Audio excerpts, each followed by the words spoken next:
Hello everyone, welcome to another Nyla reading. Today we will be reading Call of the Mountain by Cricus. Summary. Rainbow Dash loves her hometown of Griffonstone, but she knows it's in dire need of help. And just maybe, a mysterious call will help her figure out what to do about it. Prologue. Griffins were stupid. What did Rainbow Dash need with them anyway? So, what if she was a griffin herself? She was way cooler than any of those dweebs. Even Gilda. Wait, no, especially Gilda. Rainbow was 12 years old, which made her practically a teenager, which meant she was basically an adult. That meant she could get by just fine on her own. Who needed to hang out with a bunch of dumb griffins anyway? Not Rainbow Dash. No, she was better off without them. Not like any griff would miss her. Even her own parents probably didn't care that she was gone. Sure, they were better than all those dumb pigeons, but so what? Rainbow didn't need them any more than they needed her. And the others? Forget missing her. No one would even care that she'd run away. Not even Gilda. It wasn't anything personal. Griffins were just like that. It wasn't like they hated her or anything. It was fine when she was around, but then it was fine when she wasn't, too. That was just how griffins were. So yeah, she was just better off alone.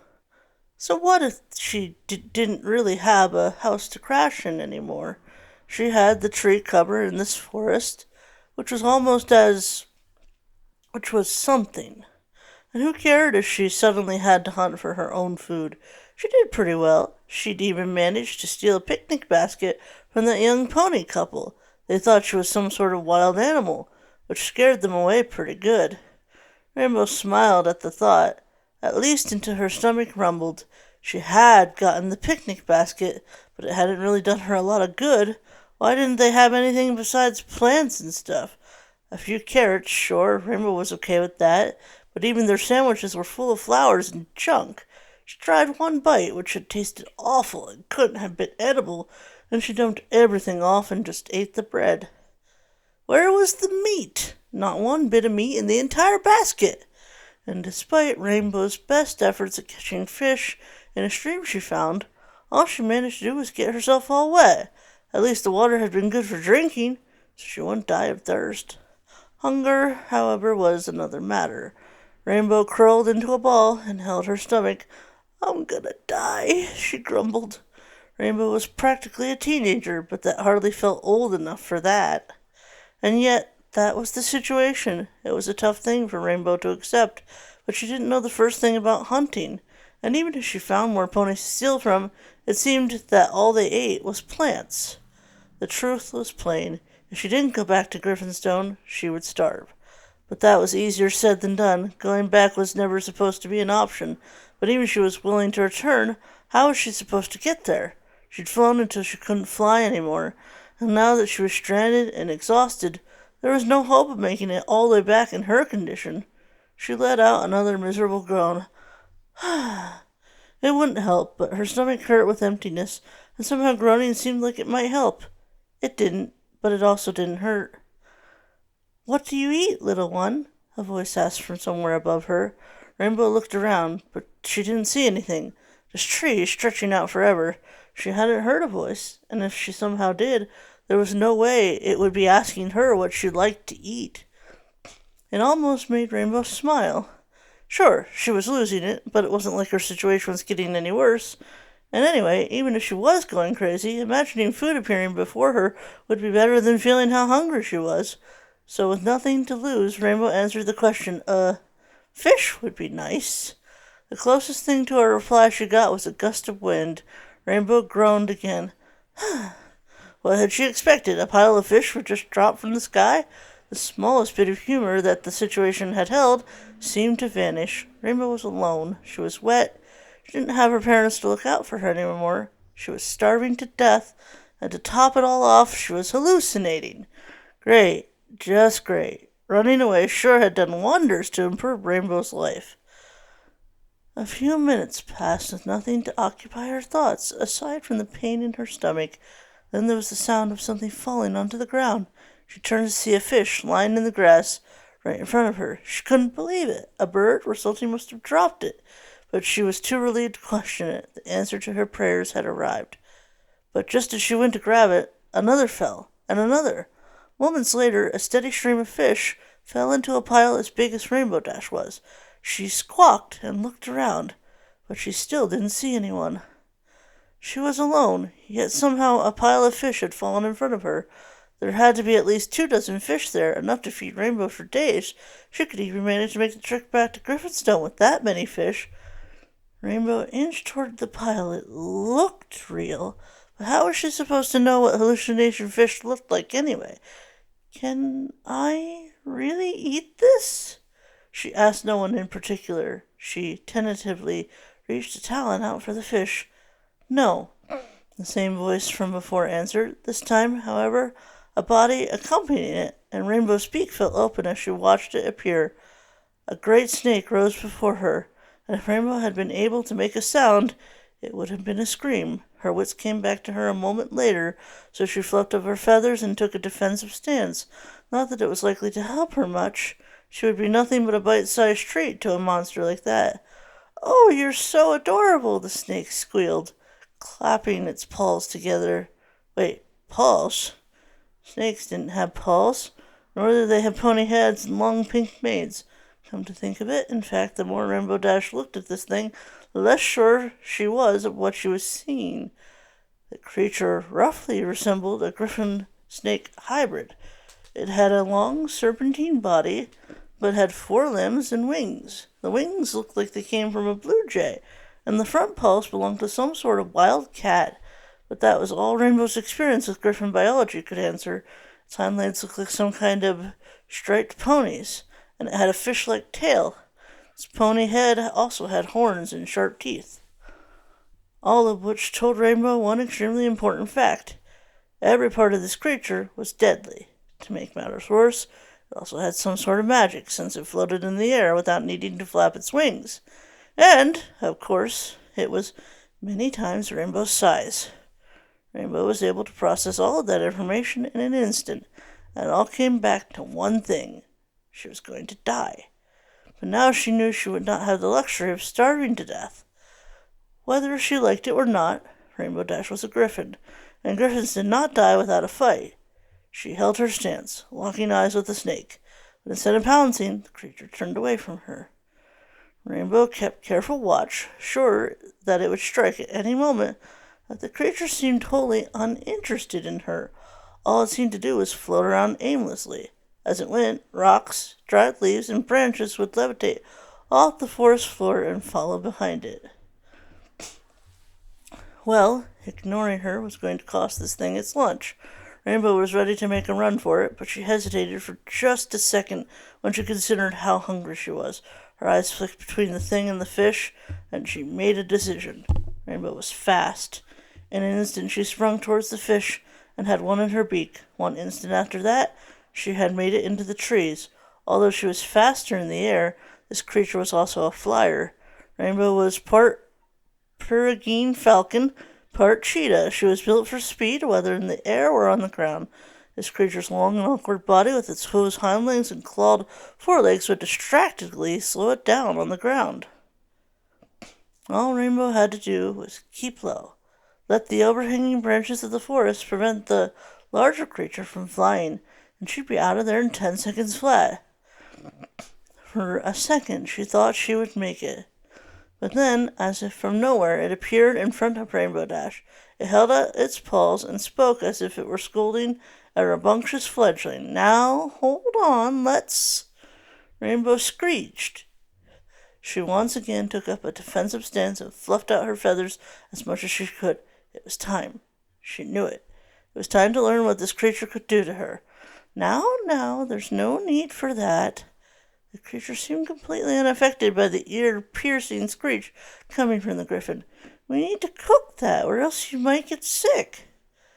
The creature floated back to the pile of fish with all of the miscellaneous things that had collected themselves floating behind it. It would have been a strange enough sight, but then everything sorted itself out without the monster so much as looking at it. On their own, the stones formed themselves into a circle, while the leaves and branches floated in the middle. Even so, nothing prepared Rainbow Dash for what happened next. With nothing more than a snap from the creature's paw, a fire erupted in the stone circle. Forget the fish! Rainbow Dash was making a run for it. If she was lucky, the creature would be too distracted to notice her departure. But then Rainbow was never that lucky. She didn't even reach the trees before she found herself moving backwards. Within moments, she was stuck sitting next to the creature, unable to do anything as she was held in place by some unseen force. The creature sighed. I promise I won't hurt you. My name's Fluttershy. What's yours? Rainbow just stared in awe. The creature's fierce appearance contrasted with its soft voice. It seemed to be waiting for Rainbow to speak, but she just gawked. Eventually, the creature Fluttershy spoke again. It'll be okay, little one. You don't need to be shy with me. Will you please tell me your name? Since there was no way she could do anything else, Rainbow swallowed the lump in her throat and answered, Rainbow Dash.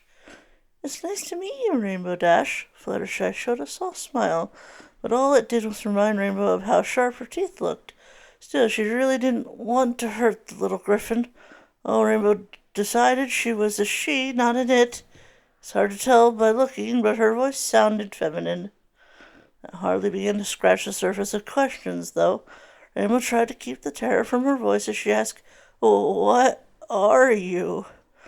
I'm a Draconiquus, Fluttershy said simply, and thinking that was all the answer that was needed. And if you let me, I'd like to be your friend, too. Rainbow didn't answer unless staring blankly counted as an answer. She didn't want to be friends with anyone, let alone with some whatever she was. But escape clearly wasn't an option. So even when she was being held in Rainbow's place, even when she wasn't being held in place, Rainbow continued to sit quietly. At least she was quiet on the outside. The inside of Rainbow's head had become unbearably loud as she tried to figure out how she might get away. All Fluttershy did was smile contentedly as she skewered a couple of the fish and sent them to cook. But while her head only had thoughts of escape, her stomach spoke much louder. It spoke of hunger and not having a real meal since she'd left Griffonstone. No matter how aware she was of Fluttershy, Rainbow could not help but notice the tantalizing aroma of the cooking fish and how it seemed to sweep away any thoughts of escape. On some level, she knew she should refuse the food. It could be poisoned or something. Rainbow could be walking right into a trap, but she was just so hungry, and in the end, she didn't have the willpower to resist, which was why when Fluttershy offered Rainbow the first fish, she devoured it ravenously, a little too fast. Then she burned her tongue on it, but she hardly noticed that. Careful, Fluttershy chided. Here, have some. Oh my, I forgot the water. Wait right here, I'll be back. With a snap, Fluttershy instantly disappeared again. Rainbow looked around for some sign of where she might have gone, but she found nothing. It was her chance, probably the only one she'd get. If she made a run for it now, she could be long gone before Fluttershy ever made it back. Rainbow looked at the open path in front of her, then turned back to the fish. This was it. Her instinct was to run, but how far would she get on a few bites of fish? And so far Fluttershy didn't seem like she wanted to eat her. Besides, the cooling fish was finally edible, though her fears didn't quite leave. One thought spoke louder than all the others as she ate. This was, without a doubt, the best fish she'd ever had. She was still eating when Fluttershy returned. Glad you're enjoying it. Fluttershy held out a canister for Rainbow. Here, I brought you some water from a forest spring. Rainbow eyed her skeptically, but she took the water all the same. If Fluttershy wanted to poison her, she could have done so with the fish. She wouldn't have needed to if Fluttershy planned on hurting her. She had more than enough ways of doing just that. Starting to accept that Fluttershy was just trying to help, Rainbow took a long drink of the water. It was cold and refreshing, but she was back to the fish after a moment. She'd been able to find water on her own, after all. Where are you from, Rainbow Dash? Rainbow wondered why Fluttershy would ask such an obvious question. She spoke in between bites of food. Griffonstone. I see. Is that far from Everfree? She'd never even heard of Griffonstone. Fluttershy must not know many griffins. Well, to be fair, Rainbow had never heard of Everfree. That must be the forest they were in. It's basically on the other side of the world. Oh my goodness, did you come all this way by yourself? Sure did. Rainbow took a break from eating to pose dramatically. Whatever was left of her reservations melted as Rainbow got the chance to talk herself up. You're looking at the bravest, fastest griffin that's ever lived. The effect was lost when Rainbow's stomach grumbled. Fluttershy giggled. And the hungriest, too, it sounds like. Please, eat as much as you'd like. Although it was unfortunate that her moment was ruined, that wasn't a big concern in light of the prospect of getting to eat more. Fluttershy handed her a second fish and put a few more in the fire. Why are you so far from home, little one? Rainbow shot her a glare. I'm not little. Oh, I'm sorry. Fluttershy smiled. Well then, Rainbow Dash, how come you're out here all alone? Rainbow tore a strip of the meat off the fish, paying more attention to it than Fluttershy. Griffonstone isn't much of a home.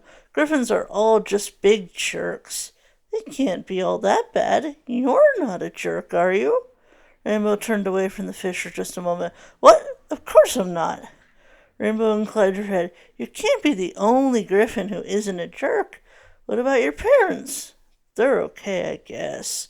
Rainbow shrugged and returned to the fish, for griffins anyway. I see. And your friends? Rainbow rolled her eyes. Fluttershy really was clueless. I don't have any friends. It wasn't a complaint or even something Rainbow felt bad about. It was just a fact. Just the way griffins were. But Fluttershy didn't seem to take it that way. When a moment passed and she didn't say anything, Rainbow cast her a glance. What she saw was Fluttershy looking at the young griffin as if she were injured. Feeling vaguely uncomfortable from the look, Rainbow dug a little deeper for an answer. I guess there's one other griffin who's kind of okay, but she's just someone I hang out with sometimes. I don't think she's a friend or anything like that. What's her name? Gilda. For some reason that got a smile back on Fluttershy's face. What kind of stuff do you and Gilda do together? Rainbow shrugged again. What did any of this matter anyways? I don't know, just stuff.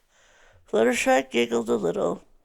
That sound was odd coming from such a fierce creature, although Rainbow was beginning to think that maybe Fluttershy wasn't as fierce as she looked. Sounds really exciting. Rainbow rolled her eyes and tore away another strip of fish.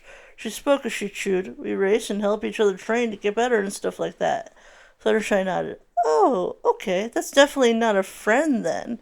You do share interests, spend time together, and help each other, which sounds like you're friends, but if only you also talked and joked around with each, then you'd really be friends. Rainbow frowned and busied herself with the food. Fluttershy giggled and started eating a fish of her own. I guess we talk. Sometimes. I may not be an expert, but I think, if that's the case, she does sound like a friend. Rainbow looked down at the mostly skeletal remains of her fish. If she stayed out here, she'd never get to see Gilda's annoyed face after she lost the race, or hear her gloating when she won at arm wrestling, or joke and talk about dumb stuff like how lame Griffonstone was. What are you thinking about? Fluttershy asked. Rainbow looked at the whatever. Can I have another fish? Of course. Fluttershy passed Rainbow a fish. I don't know how much griffins eat, but I can always get more if this isn't enough. Cool, Rainbow said as she started on her third fish. Maybe you can bring Gilda here someday. That made Rainbow stop eating for just a moment. I don't know. Realizing she might look weak again, Rainbow took a huge bite as if to make up for the lost seconds. She resumed talking while she chewed. I'd have to go back to Griffonstone. Fluttershy cocked her head. Did you want to leave forever? Won't you miss your friend? It felt weird to think of anyone as a friend, even Gilda, but Rainbow wasn't really sure she never wanted to see Gilda again either. How about this? Fluttershy said. You need to rest up before you could make it back to Griffonstone. So spend a few days here with me. Then you can decide what you want to do. If you decide to go back to Griffonstone, I'll make sure you've got plenty of food and water for the return trip. The idea of making a return trip was a little daunting, if only because the look on Gilda's face when she learned that Rainbow had come back was not something she cared to see. But then the more she thought about it, the idea of never seeing Gilda's face again also didn't sound so great. Unsure of which choice to make, Rainbow decided to focus on something else. Fluttershy's offer didn't sit right with her, so she decided to ask about it. But why? Fluttershy seemed amused by the question. Well, I imagine you'll get hungry on the way back. Rainbow shook her head. No, not that. I mean, why are you doing all this? It's not like I have any bits or anything. Fluttershy looked just as confused as Rainbow felt. Bits of what? Rainbow face called. Just bits, money. Oh, Fluttershy smiled. We don't use bits in Everfree, but even if you did have that kind of money we use here, I wouldn't want it. I just want to help you because you need it. That's just the sort of thing friends do for each other. Friends. Fluttershy sure cared a lot about that word. Rainbow wasn't even completely sure she understood what it meant, but she knew no griffins ever went around calling each other friends. But there was something about Fluttershy that made Rainbow want to understand. Even if I can't do anything for you right now, especially when you can't do anything for me, that's when you need it the most. If anything, Rainbow Dash was growing more confused. Everything Fluttershy was saying was completely different from how griffins usually acted. It must have shown because Fluttershy giggled again. That's called kindness. Maybe over the next few days you'll learn a little about that. Rainbow shifted uncomfortably. Is this going to be like school or something? Fluttershy shook her head. No, nothing like that. Besides, kindness and friendship aren't things you learn about in school. They're just things you learn by experiencing them. And it sounds like you could do with experience a little more of both going your way. Fluttershy?